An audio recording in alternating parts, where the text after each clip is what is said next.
Welcome everybody to Conversations for Our Times. This is podcast 27. We really do hope that you are enjoying these podcasts. We are really going deep into nature, to nature medicines, and just very controversial subjects.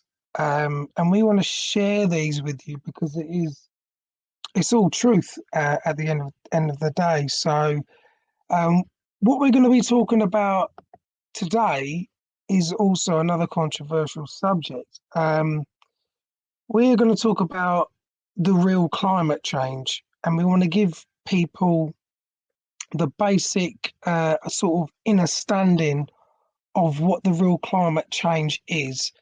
We're going to be talking about a subject called grand solar minimum. We're going to go into detail of what that is. We're going to break it down.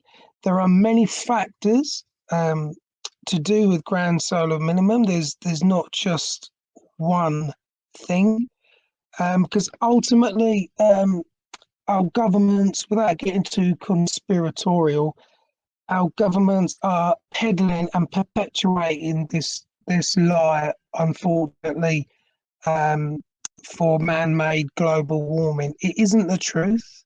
It is a lie, and we're going to go into repeated cycles of the past of how climate changes naturally, and what the causal factors are, and why temperatures increase and why temperatures decrease, and it's all natural cycles.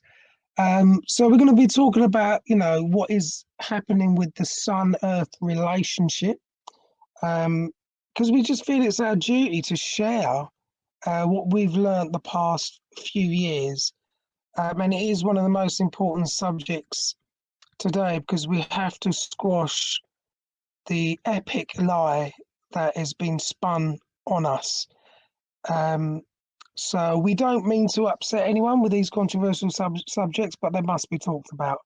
And even in the truth and freedom movement, that this subject is very controversial, and the things that we are fighting against. But grand solar minimum is definitely up there, and it's about getting people on board with it and to explain what's going on with that. So that's what we're going to cover today. We're going to be doing a mini series of this because we don't know. We might go into 4 or 5 podcasts. We'll see how it goes. But it's a lot of information that we're going to be talking about.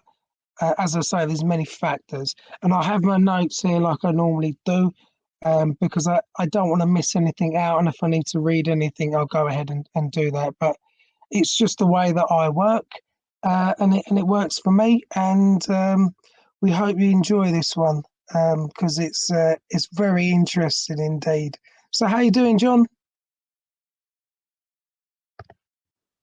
Yeah, I'm good, George.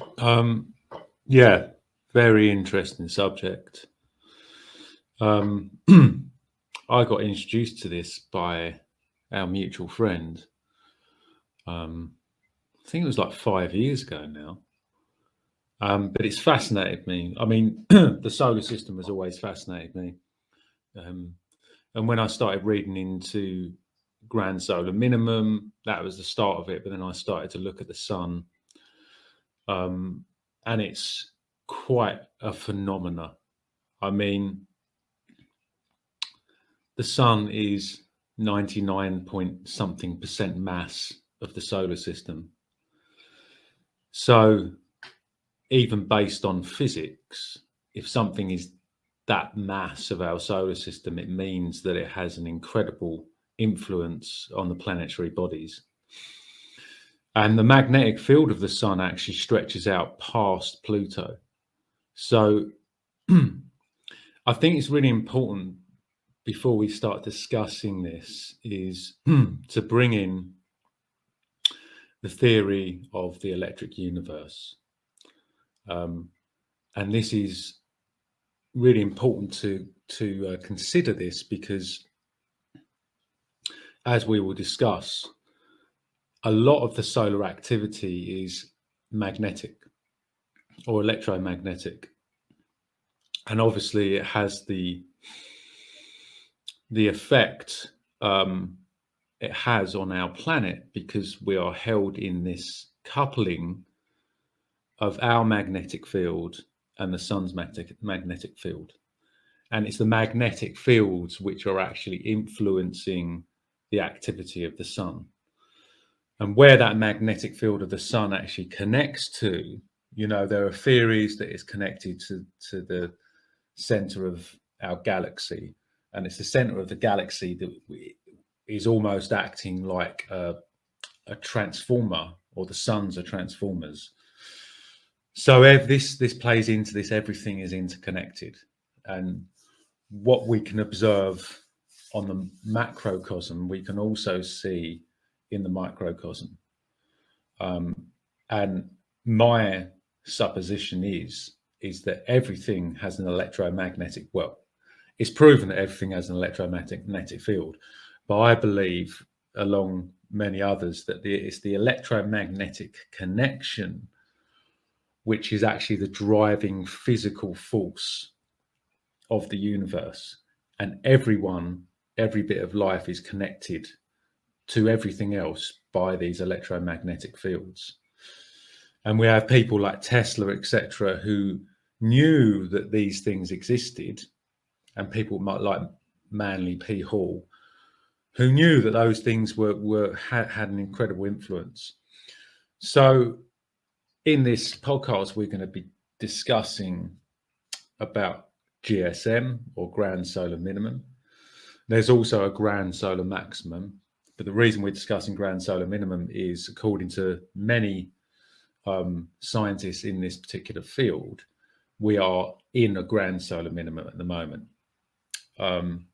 So it's a really fascinating subject, and I think it's probably worth discussing about sunspots, George, as well. But perhaps you want to give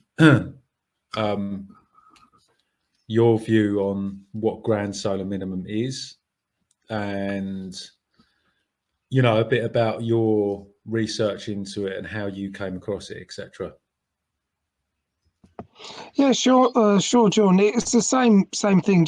Mutual friend, the other member of the Quiet Sun team, Giuliano, he brought it into both of our lives, and it seems like the missing puzzle of everything, because that's what he said as well. And now things make more sense of why civilizations flourished and why civilizations collapsed.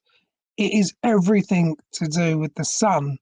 And the first thing I researched was John L. Casey. He has got a couple of books, one called The Dark Winter. I watched a couple of presentations from him as well, and he breaks it down very nicely in his book. It's a very simple, easy book. So what it is the sun, every 206 years, the sun goes into what we call a magnetic slumber, or it goes into hibernation mode. And this is like happening as we've entered sunspot cycle 25. And significant changes of the sun has really been happening in the past few decades, and it is getting very much more noticeable now, okay, in this decade. But it really has been, more noticeable, as I say, when we entered at the end of cycle 24, and then the past 3-4 years. So we have been told, all right, that the Earth is warming, okay, through anthropogenic behavior due to the greenhouse effects of fossil fuels and animal agriculture. Now, it's true that pollution and animal agriculture in itself is a problem, but it is a separate issue. And and that needs to be pointed out. And the fact that remains that it's always been the sun that controls the climate. It's never been humans. Okay, we've got no time to really tread on eggshells because with this subject, we have to give it how it is, basically, because we have been successfully, been duped into this, and we've been told, one of the greatest lies of human history. And it's just putting out a fear factor, and it's basically a financial scam as well. Um, so it's an outright lie that the Earth is warming and humans are to blame for it. It is a political agenda, and one that will have catastrophic effects upon the human population because most people aren't prepared for what is going to happen. So but there is such a thing as global warming, and that's not something that I'm denying because everything, as I say, is to do with the cycles of the sun. That is the natural phenomenon, okay, and it's got nothing to do with human activity, even as a collective, okay.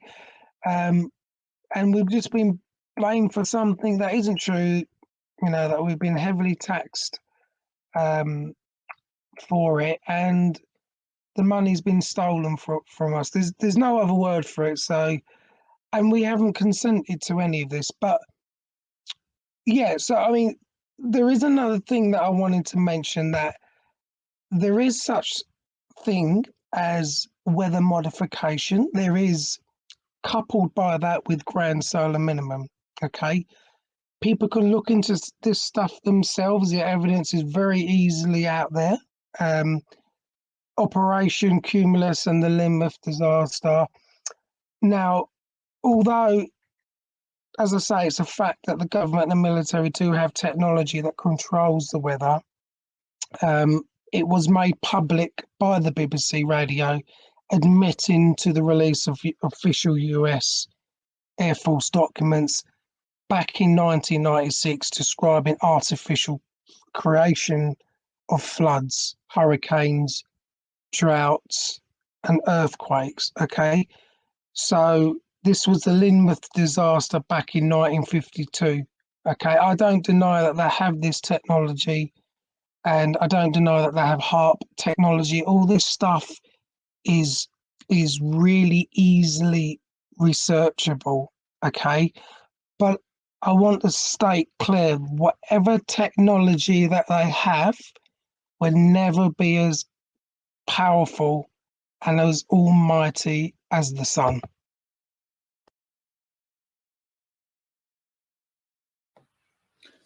Yeah, so yeah, very interesting. I mean, I haven't looked into this weather modification much. I'm a I don't necessarily believe that everything that is released as a secret document or unclassified document is necessarily true. I think there are false flags, and I know HARP exists, but it has such a minimal effect. And I think, I know they can cloud seed. I know that's for sure. They've been cloud seeding since the 50s.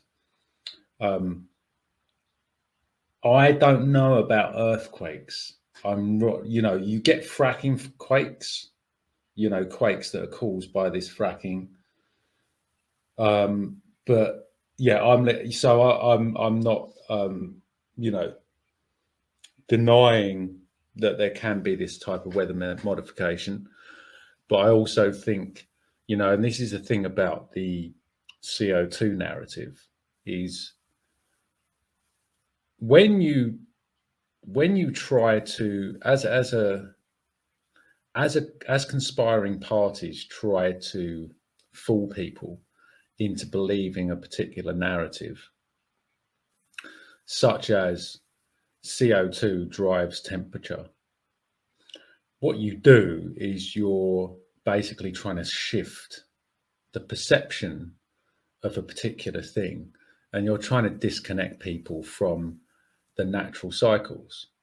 And this is the thing: when you say to people, "You're the problem," it's very easy when you do this fear mongering. It's very easy to be able to get people to do what you want. It's easier. It's the same as a virus that might be out there. If people don't understand the terrain theory, right, it means that they're going to be scared. So it's a lot easier. And if people don't understand the power of the sun on the climate, and that you can prove this through historical records and through proxy data and through ice cores, then all that evidence means nothing, because a person in fear doesn't look at evidence. So the reason I'm saying this is because until you realize how powerful life actually is, you can feel the power of it. You can feel the power of the sun when you step out. The sun makes everything grow. So if it's controlling all these different things, it makes us feel happy. Why is it being denied that the sun controls the climate? It's such a logical argument. And when CO2 is 0.004% of the atmosphere, and only 0.01% of that is caused by humans, it's a trace gas. So it would be better to say, well, nitrogen is the problem because it's 78% of the atmosphere. I believe that. Having said that, before I got introduced to GSM, I didn't know. I believed in the climate. I believed in global warming, human-driven global warming. And I worked for charities campaigning on it. So it's not like I haven't been on the other side. I've experienced that, so it's, and then George, you mentioned about, historical events. And when we have grand solar minimums like the Maunder minimum and the Dalton minimum and the Centennial minimum, there are accounts of these written by people saying that places in the Northern Hemisphere got very cold during the winter. Rivers froze up, like on the Thames and in the Netherlands. But in the summer, it got really dry. So it's not like a grand solar minimum is just about cold temperatures all the time. We don't go into like an eternal winter. We do have these very extreme swings. And that's something we'll go into in further podcasts. But it's important to remember that when we talk about global temperatures, we're talking about global temperatures. We're talking about an average of everything across the globe. So all the weather stations that are collecting the information plot out a picture, and then they use a computer to work out what the average is. But there might be places that get warmer or more arid. There might be places that get a lot colder. There'll be most places their growing season will shorten, which means it's those days without frost. And so it's really important. And the thing is when we're trying to measure temperature, it used to be that our temperature measurements were done out in the open. They were taking it in the sea as well. But now the weather temperatures are being manipulated by using temperature records from cities, from airports. Everyone knows a city and an airport is going to be a hotter place than out in a field, because you have tarmac, which holds on to heat, and concrete buildings hold on to heat. So it's going to be warmer. So whenever you're researching something like this, you have to look at all the historical stuff. You have to look at so much, and it's a huge subject. And me and George have been researching this for a long time. So we understand, but the reason we know that is because we understand that everything is a cycle. And these cycles of hot and cold directly correlate to the rise and fall of civilizations. They correlate to the fall of the Roman civilization. They correlate to the fall of other ancient civilizations like the Egyptians, etc.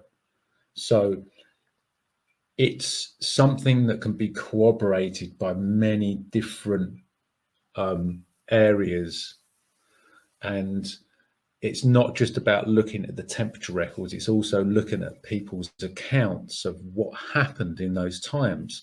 You had famines, you know, and this isn't to scare anyone, this is to say that, and I wanted to add this is a positive point, we're all here because our ancestors survived these events, right?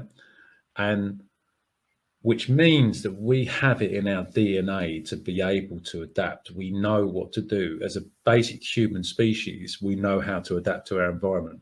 It's the modern age that has actually made us weak.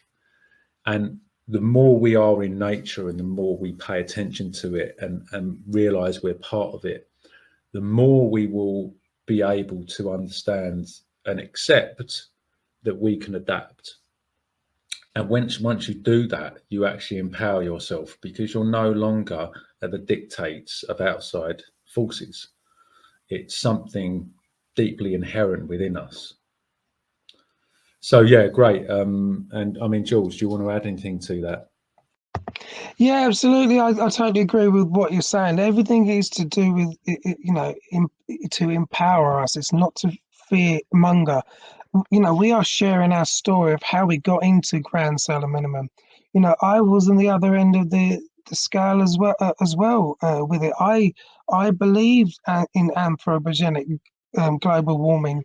I went to, I think I was 27, so 16 years ago, I went to Live Aid, if you remember that, John. I was in Australia, and I didn't know anything about really what was going on, but I learnt what was peddling, and I wasn't awake to any of the corruption. But I believed in man-made global warming for a good 10 years.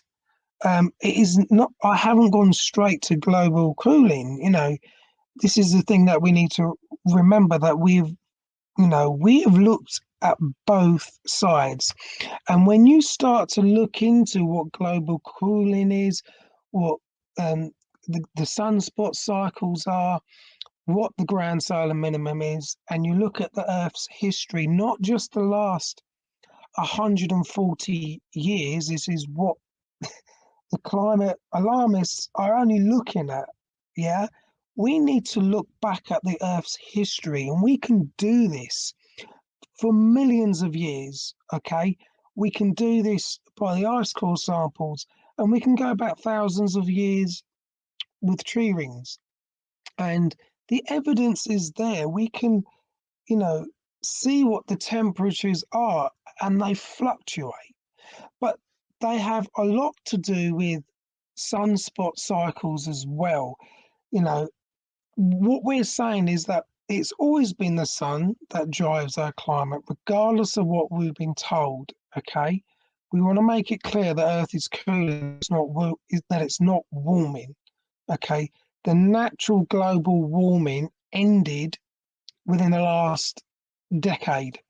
Okay, and I want to talk a bit more about the sunspot cycles and what actually goes on, because it makes sense when you learn this stuff.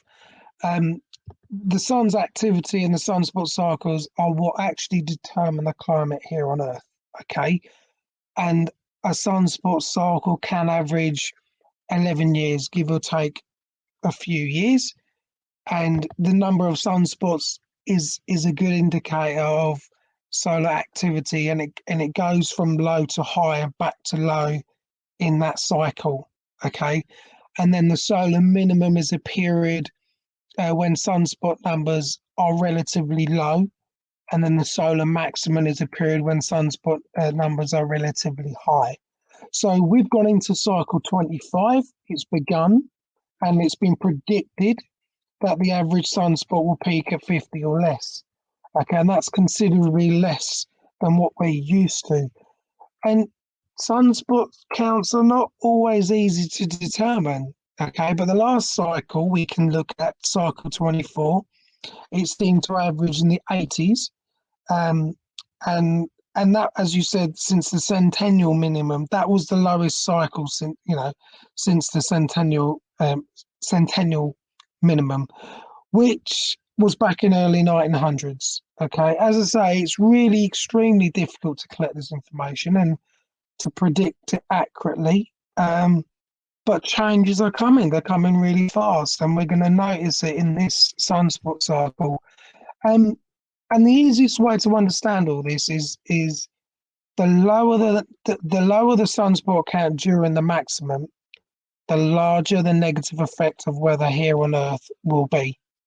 And what also happens in that 11-year sunspot cycle is the sun's poles flip. So north becomes south and south becomes north. And then every 22 years, the poles return to their original position. So that's what is known as a solar cycle.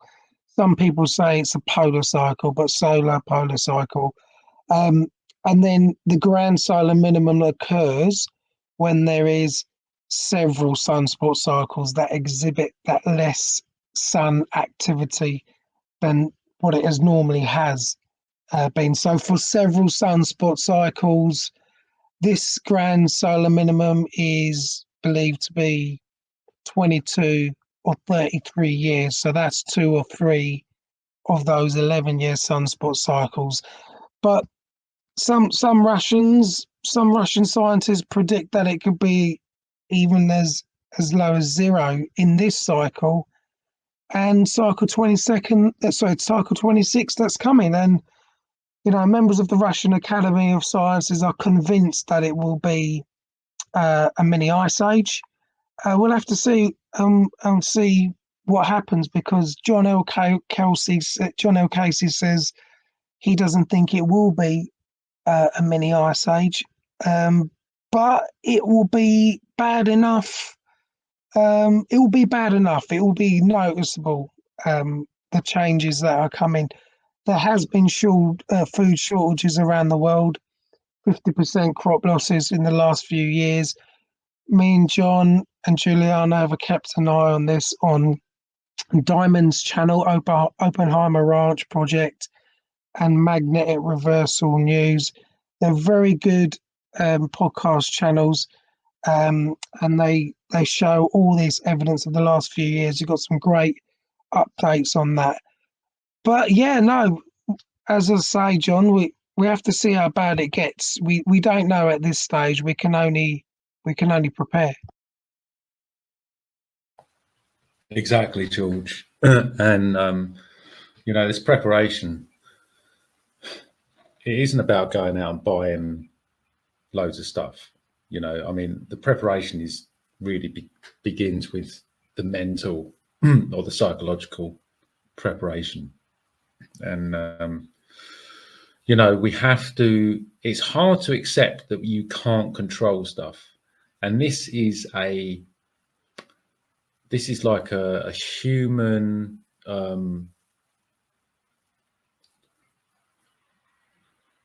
I suppose, it's something that rests within the psyche of all humans, is wanting to control stuff. And I believe that comes from a disconnection to nature. So, our ancestors, we go back to 30,000 years ago, 20,000 years ago. And there are cave paintings all over the world that show the same types of symbols. And these symbols are events that happened in the night sky.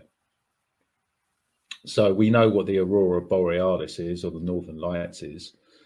These events, things can get pretty mental, as in when the sun is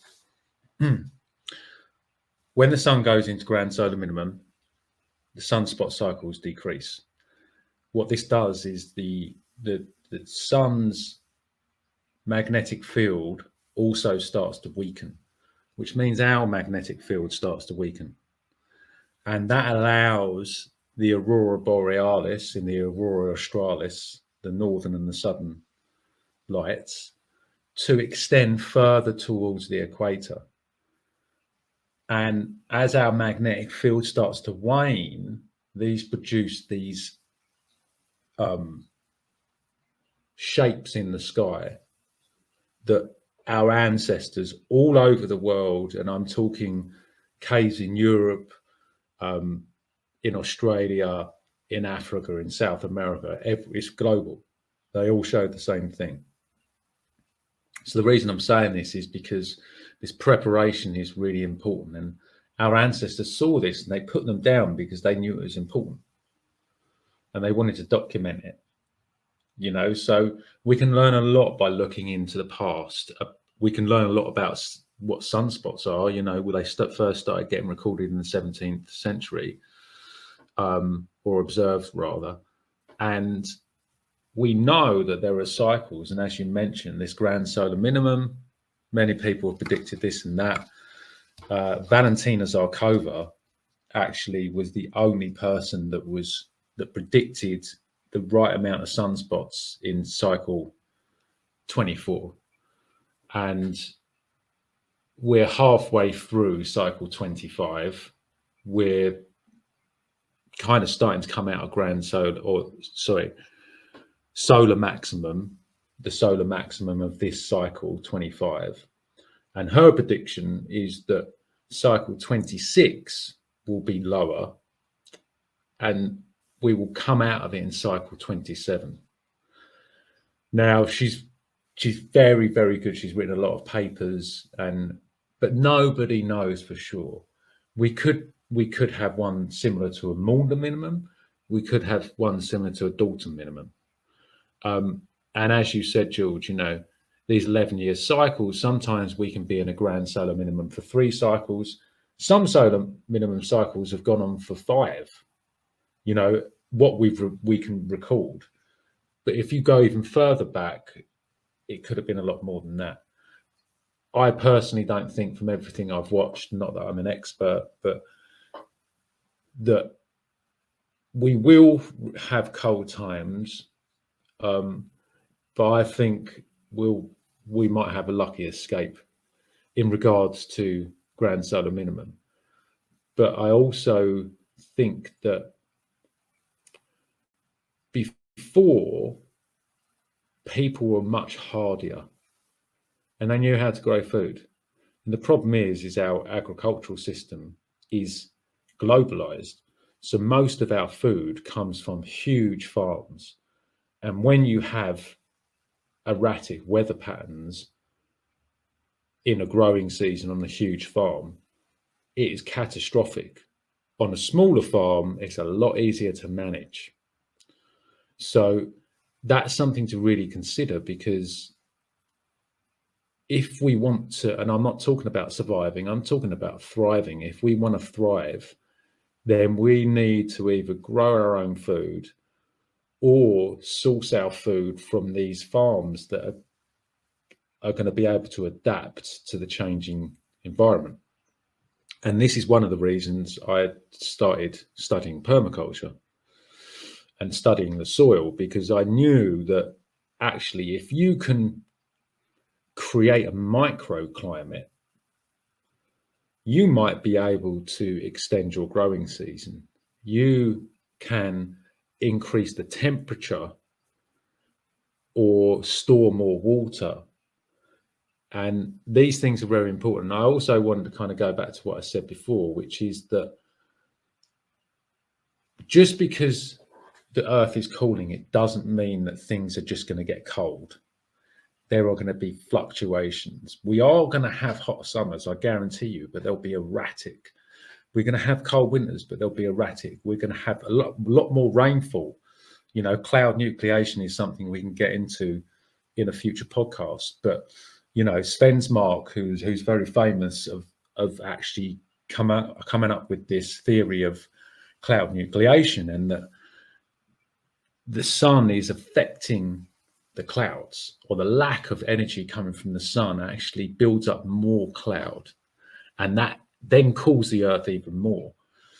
And our earth is a living organism. As it goes through cycles, just as we go through our own cycles, so does the earth. And so there's so much to consider here, but I want people to kind of come away with this thing that having this knowledge is really important, because knowledge gives you the opportunity to become empowered. And when you're empowered, you don't have to run around like a headless chicken. You can take steps that will increase your chances of putting yourself in a position where you can get through the next solar cycle. And I think the events, the other events, the societal events that are happening on the planet at the moment are because people know we're going into this period. So everything that's being changed is to prepare for that. That's my belief, along with, I know that's yours as well, George. So me and George are talking about this because we want to empower people. Because the more people that know how these cycles work, natural cycles, the quicker we'll be able to connect with nature, the easier it will be to be able to detach from the crazy upside down world that we live in. And we can encourage more and more people to actually be like, well, let's go back to nature. Let's worship the sun. That's what all the ancients did. All of them, every single one, even the Son of God. The Son of God, Jesus, is the sun. It's the giver. You know, there's the astrotheology, that's another podcast. But, you know, all this stuff is really important. And me and George, we can give you all this good, great information because it's important, but also we want you to, you know, feel like you can actually make the change as well in your life. Yeah, absolutely, John. It is always the ancient civilizations that revered the sun. If you look at the Bible, it was always it was alluding to astrology, and this is astrology. Anything to do with the sun and cycles is astrology, because it affects the events on here on Earth. And it's beautiful that the ancients were letting us know and leaving these clues in caves. They were drawing this in caves. All of the grand solar minimums of the past 5 years, the past 1,000 years, 5 grand solar minimums. You've got the Oort minimum, you've got the Wolf minimum, the Spora, the Maunder, and the Dalton. They're very, very well documented. Okay, but our ancestors knew very much about the sun and what it was doing. And they were warning us of hard times to come. If we do not listen to them, and if we do not take and learn our history and not to make the same mistakes, we could thrive out of this. And the problem is we have a bigger population that doesn't know what's going on. So we just need to understand the basics of what's happening. The natural global warming, the peak of global warming ended in 2015, 2016. It is getting cooler, okay? And a lot of scientists and researchers do have a different opinion of how long it could be cold for. Now, John L. Casey is saying it could be, it will gradually get cold. We don't know how cold, but then it will start gradually getting warmer, possibly in the 40s. So it could still take a few hundred years to get to the warmer weather that we're used to. So therefore, he is saying it could be 206 years and another 206 years, but we don't know. But the point is to prepare for it. We don't know if it's going to get as cold as the Maunder minimum, but it is our duty of care to explain what happened a little bit. You can research the Maunder minimum yourselves. It's very easily obtainable, that information. It is the so-called little ice age that we had that peaked between 1650 and 1745, and it might get that way, you know. Or it could get as bad as what the Dalton minimum was, which is in 1793 to 1838. But it was bad enough. I would personally say that we're in that era now, in the Dalton minimum. We have had devastating crop losses, okay, and we have had erratic weather, okay. They're not random events, but they do occur because of the changes of our sun and the cycles of our sun, and the relationship that it has with the earth. Okay, we need to learn our true history and not his story. Okay, and this is what we got to do. You know, we have to understand that when you look into the Maunder minimum, I hate to say it, but millions perished. The reason why millions perished is because they couldn't grow the food. They froze, and they were very, very ill because any food that they tried to grow was poisonous. The, the soil food web, the plants were diseased, but they were desperate. And you do not see the mainstream media highlighting these events, okay? They're peddling something that isn't true. So all we're asking for is the people to learn the history and prepare, get more self sufficient. You know, it's not very difficult to get a few packets of rice that can last you up to a year. Um, you could get spelt flour, any flour. We talk about this in previous podcasts, in preparation and preserving food.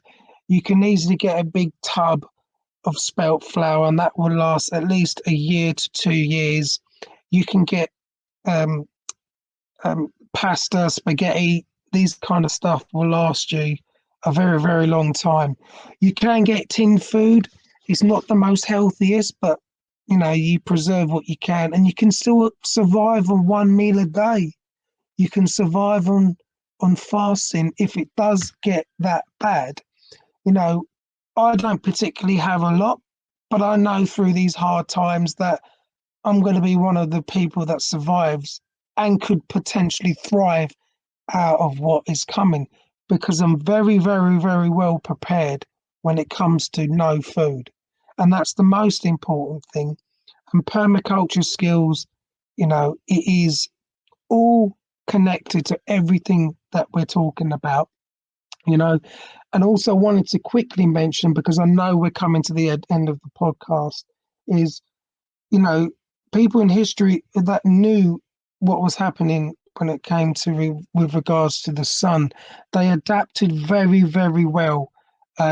Like you mentioned, you know, the Thames River froze in the Maunder minimum, but so did um, the New York Harbour and the Baltic Sea, right? These people built shops and hotels. People were crossing the borders from the Baltic Sea to go to one country to another.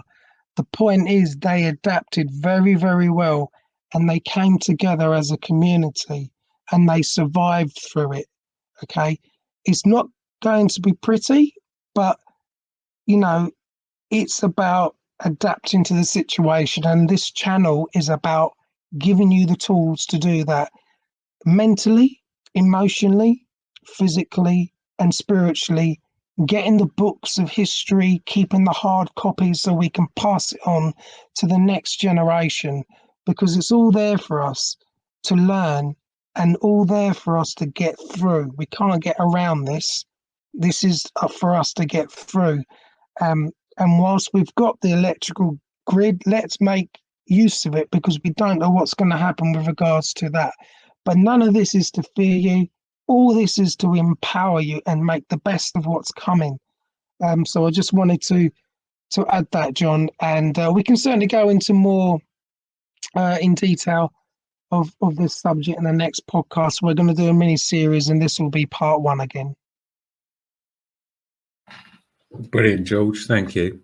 I want to say just one last thing. When it comes to growing food, we live in a temperate environment here in the UK, and our number of growing days, so number of days without frost, is about 250. Probably a little bit more, but we have, there's a period of between kind of December and February where that's the frost period, right? Most vegetables and hardly any fruit will grow in our climate. Now, in a grand solar minimum, the Morna minimum, I'm not sure how many growing days they had, but it was massively reduced. So people found it hard, because there was a particular way of growing, and they would have lost their ancient ways of growing that were way before that, right? Because we're talking about, especially in Europe, you had the Roman invasion, which changed a lot, and it took out a lot of the ancient knowledge of how to connect with the land. The Romans were very famous for salting the land. Okay, it's not to say they did a lot of good stuff, but so going back to things like permaculture and biodynamics, and there are other areas of study and etc.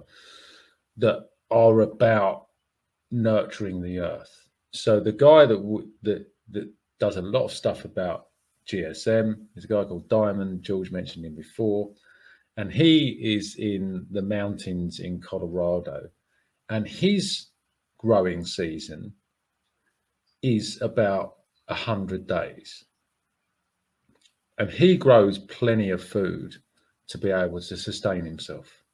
He's got a community around him. So the reason I'm saying this is just because we're going to have less growing days, and it could be colder, and we won't be able to grow as much because the climate will be fluctuating. You can still grow healthy, nutrient-dense food, but it's all about understanding these cycles and putting those things in place that are going to create a buffer for us. And it's the same as George's buffer is fasting. He knows that he can go weeks without food, which in a crisis is going to be amazing. So whatever your thing is, you can do it. If you can't grow food and you just want to eat meat, do that if that's your thing. We have to do what comes naturally to us to be able to adapt, survive, and thrive. So brilliant podcast. So much to discuss. It's amazing. And I think we've covered some really interesting topics within Grand Solar Minimum and given people a little bit of a taster. So I, for one, I'm really happy with it. And next week, we're going to go a little bit more into depth, and we're probably going to start talking about solar flares and CMEs and potentially coronal holes, because these are things that have been observed for a long time, and they do have an effect on the Earth as well as telecommunications. And this type will probably talk about grid situations or grid down situations, and maybe what we can do to prepare for that. So thank you very much for tuning in, and thanks for the comments that people have been sending in. It's really inspiring that we can inspire people, and we'll see you next week. Thanks, everyone. See you next week.